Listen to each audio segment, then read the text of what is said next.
Para sa batang ako, hahayaan ko na mapunta ka dito.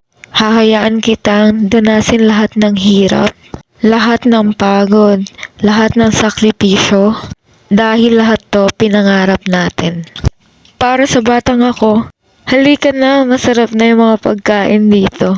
Hindi na tayo nagugutuman, hindi na nalilipasan, at pag walang pera, kape at tinapay.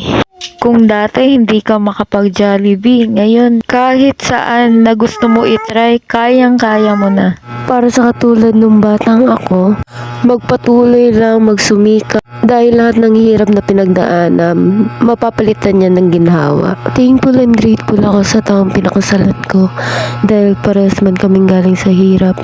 Pero pilit niyang binabago yung buhay para guminhawa, para hindi maranasan ng mga anak namin yung hirap na pinagdaanan namin. Dumating din kami sa point na muntikan na mag back to zero almost. Pero never namin naranasan yung magutuman, mawala ng kakainin. Dahil iyan yung ayaw na ayaw niya mangyari.